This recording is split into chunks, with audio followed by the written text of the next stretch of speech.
Welcome, dear viewers. Today's topic of lecture is Emile Durkheim's Repressive and Restitutive Law. Emile Durkheim, a briefing about the thinker. We have to understand what a thinker has been through, what a thinker has experienced in his course of theory building that helps us better and more to do or understand his given theories. Durkheim is to be credited for founding the modern phase of sociological theory along with theorists like Max Weber. Sociology, like other subjects in his theory building and its theory structure, has always usually goes through various phases: classical phase, modern phase, postmodernist phase. So, similarly, sociology had come eventually to the modern phase of sociological theory building. Emile Durkheim, like Max Weber name, is a prominent name who's said to be the founding fathers of this particular phase of sociological theory building. This phase reflected heavy focus on human behaviorism, human social action, social stability and influx, economic structures, social interactions, and the like. Previously, or prior to it, big structures were studied. Society as a whole was studied. The focus on individual was weak, very weak. But the modern phase of theory started focusing on human action, human interaction, human emotions, human interaction in different forms: symbolic interaction, linguistic interaction, different forms of anomy, different forms of stability, different forms of instability, different forms of social structure existing and making personality influence. So these focuses actually attracted other sciences to come and work with sociological theory building. Such components of study encouraged more social sciences to join sociological research and theory building. In Durkheim's first book, entitled Division of Labor, authored in 1893, this was the first step of his academic engineering, which influences the whole French philosophy and academics from other parts of the world. Durkheim is very popular in influencing the French philosophy. He was the one who actually took a lead in giving such an impression that the French philosophers started copying him. They started discussing him. They started criticizing him because he was something who threw a very strong connectivity of thinking and ideology. He established such a broad framework of analysis of social systems that he remains central to the study of social systems even till the present day. He was the one who studied social system in totalitarian approach, system with the approach of wholeness. Right? He is the one whose approach has been appreciated in all the world. Social systems are studied even today in a way being influenced with Durkheim's way of understanding it. Main focus of his work has been understanding the nature of social systems and also understanding the relation of social systems with that of the personality of the individuals. First thing, exclusive thing he did is understanding the social systems with all its large and small parts. And then the very important part to understand here is that he was the one who tried to relate that what is the impact of social system with the personality development of the individuals, personality of the people of a particular society. His book, entitled The Rules of Sociological Method, authored in 1895, influenced the whole world's philosophical and sociological orientations. We have to understand what does Durkheim talk about solidarity. If we have to understand what does Durkheim talk about repressive law and restitutive law, because in his framework these two different forms of law exist in different forms of society, and those two societies are forms of solidarity. So we'll discuss Durkheim on solidarity. To understand the typology of law given by Durkheim, we need to understand his concept of solidarity. The crucial component of Durkheim's solidarity is collective consciousness, which is sum total of beliefs and sentiments common to average members of society. Now, Durkheim says that the concept of solidarity is basically standing on the concept of collective consciousness. People in the society, people in the social structure, they possess some collective consciousness. Unconsciously or unconsciously, they have collective consciousness. They think commonly, they behave commonly, they accept things commonly, they reject things commonly. And Durkheim says that this collective consciousness is sum total of beliefs and sentiments which are common to the average members of society. Now, there has to be a considerable number of people who believe in this solidarity who believe in this consciousness. So collective consciousness is amalgamation, is collection of beliefs and sentiments which are common or which are commonly believed and adopted to or adapted to by an average or considerable number of people in a particular society. The collective consciousness is coherent reality. Durkheim says it is a coherent reality. It is not individualistic formation. It is not an individual construct. It is a coherent reality, cohesive. Different people get together, they share their ways, they share their beliefs, and then this reality is formed. So collective consciousness, prominent feature is coherent reality, which persists through generations. Now, this is not something which is linked to one particular generation, and when the generation ends, this thing ends. Now, this collective consciousness persists through generations. It moves from, it gets transmitted from one to the other generation. And it is a product of human situations. It is not a product of something which is not known. We know the reasons of it. It is a product of human situations. Situations may be happy, may be unhappy, may be stable, may be anomic, in terms of Durkheim or otherwise also, but there have to be situations. These situations are the actual cause behind creation of this coherent reality. Solidarity, according to Durkheim, has different features we will discuss right now. Number one, it has properties. Every solidarity has some properties which are, you may say, inevitable to it. The features which are compulsive features. And it is then featured with conditions of existence.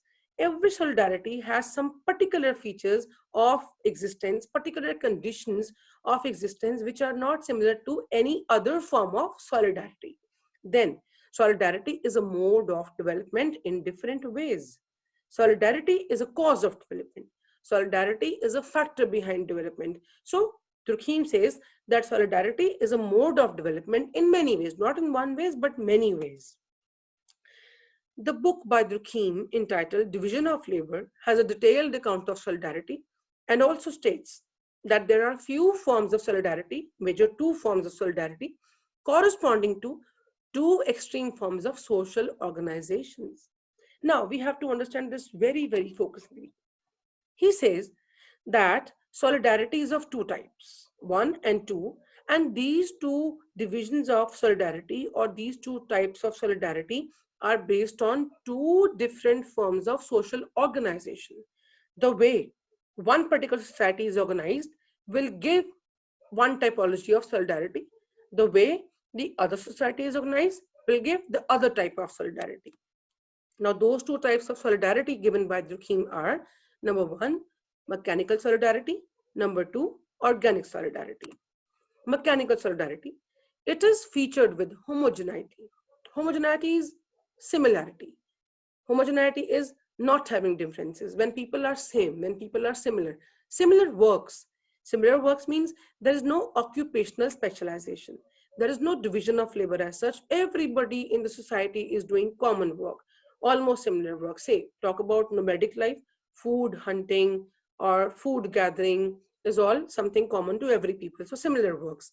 Traditional tasking with no individualism dominating the choices. Now people are doing a particular task. People are doing number of tasks because they are traditionally being told to do it. They are traditionally being influenced to do it. They are not questioning that why should we do it. They are just doing it because everybody has been doing it. And it means, why are they under such a commonalities pressure? Because they are not having individual choices dominating their realm of living. So in mechanical solidarity, people will not be individualistic in approach. They will be having collective consciousness is very strong. Society of resemblance. Mechanical solidarity is society of resemblance. People resemble each other, not in faces, not in features, but in social life. They almost have common likings. They almost have common dislikings. They almost have common problems, common issues, common choices, common ethnicity. So people have resemblance with each other. And resemblance, similarity, homogeneity, all this create cohesion and integration. Now, when we are similar, it is easy to be cohesive. It is easy to be united. It is easy to be integrated. And integration comes out as a result of homogeneity and situations. And it characterizes oppressive law. We have to understand this thing very, very importantly. When we are similar, when we are one, when we are not different, when we are not classified, of course, we are having a strong feeling of identification. We are having a strong feeling of oneness. We are having a strong feeling of belongingness. Now, in such a situation, when everybody stands disunited, we will have importance of repressive law. Repressive law is technology of society when people use tit for tat policy, when people use methodologies or methods to repress the criminals. Why? Because people are one. An act of offense done against a particular person or a particular group of society will be taken as an act of offense against the whole social order. So whole social order will react very harshly, will react very repressively. Now we understand that in mechanical solidarity, which law exists? Repressive law exists.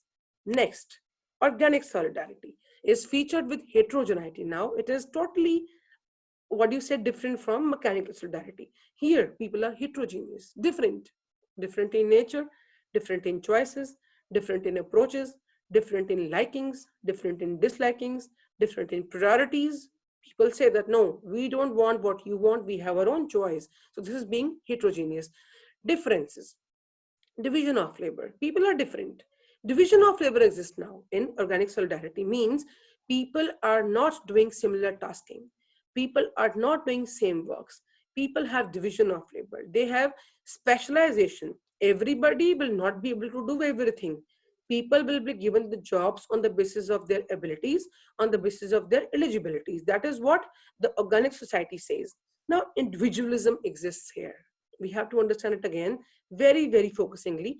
Why does individualism come here? Because people are not one now. In mechanical solidarity, people were one. There was very less chance of individualistic options dominating the social options. But now people are different, so they can very openly claim, they can very openly say that no, this is something what we don't like, we have our own choice. Now individualistic behavior dominates the social behavior. Now in this society, we have occupational specialization also. People do different tasks and differently. Then social differentiation, gender is the base. To understand differentiation, age can be the base, then classes can be the base, regions can be the base, ethnicity can be the base, religion can be the base, race can be the base. So there are multiple bases to understand social differentiation, which is a very prominent feature of organic society. Competition. When we are different, we start competing, because now the resources are scarce and we are different. We will try to get the resources with our own way, and we will try to establish that our way of living and our way of earning is stronger than others.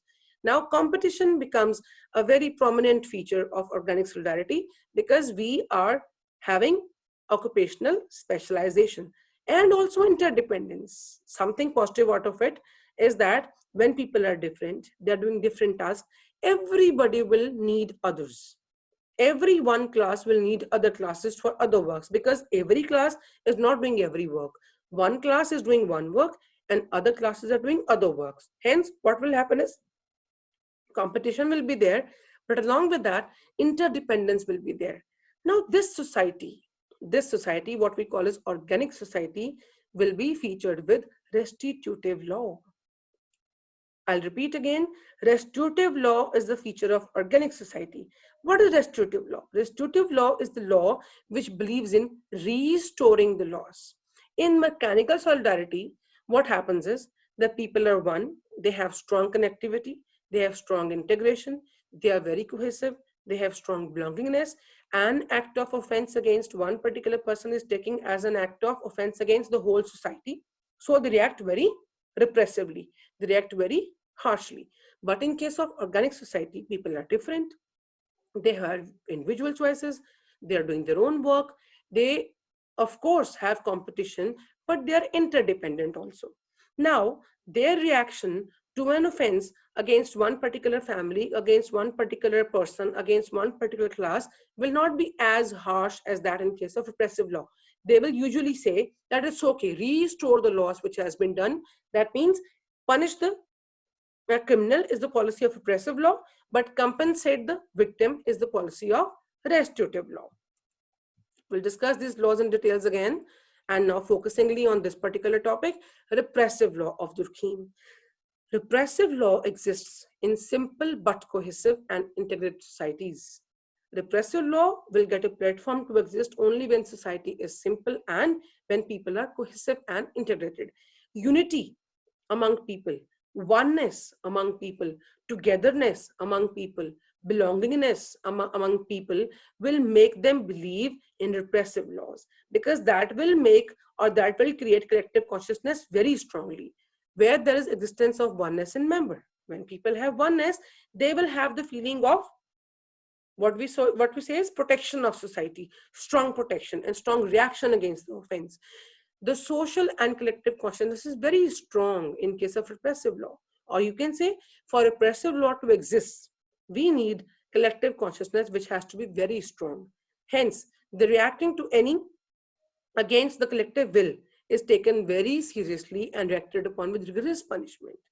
Anything happening against the collective will is taken very seriously. What is collective will? Collective will is when people together in one society want something. When people together in one society say this is right. When people together in one society say this is wrong. When people together in one society believe in that, yes, we want this or we don't want that. When there is no individual choice, when all have collective options, when all have collective behavior, when all have collective choices. Now, when collective will is strong and when an act is done against that collective will, repressive law will come into force. It will be taken very seriously. Tit for tat is the basic principle of repressive law. Repressive law believes in tit for tat. That means do what the criminal has done to you. Let it be life for life, pain for pain, crime for crime. They believe that whatever pain you have suffered, whatever pain the members of our society have suffered, the same pain should be given to the criminals. So repressive law believes in tit for tat principle. Next is restitutive law. Restitutive law is totally opposite to repressive law. Restitutive law exists in differentiated societies which are dominated with specialization and interdependence among members. When we discussed organic solidarity, people are different. People have different tasks to do. People have different features to composite. People have different choices. When they have different choices, they though are interdependent, but they are not having the feeling of oneness. They are not having the feeling of belongingness. So that gives the ground to restitutive law to perpetuate and to perform. Everyone needs others for various needs of life and all depend on each other. But there is no oneness as everyone is different. Now what happening is here is something happening against a particular family is taken as something happening against that family. People react, people feel bad, people dislike it, but people don't say that killed the criminal, because now they don't have that sense of oneness with the victim family. They don't have that sense of oneness with the people who are suffering out of a particular offense. Now they will say that use the law, but not to kill the criminal, but to compensate the victim. There is competition, hence least evidence of oneness. Here the offense committed is not taken as an offense against collective consciousness. It is taken as against a particular victim. The purpose of law is to restore and compensate the loss that has occurred to a victim. Conclusionary remarks, I would like to say, or repeat the things again in a different way. Application of repressive or restitutive laws depends on the nature of the collective consciousness in a society. We'll repeat in a different way or in different words that if the collective consciousness is weak, there the restitutive law will be used.